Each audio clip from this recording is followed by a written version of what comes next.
nagmamadali yung bata. Okay. Matalino yung matindi yan, oh. Galit ka po sa school. Ay, sa bus.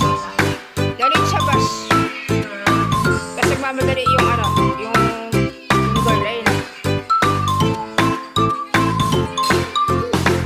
Tapos naghay sa kanya yung mga bagong friends. Dali-dali yung matindi.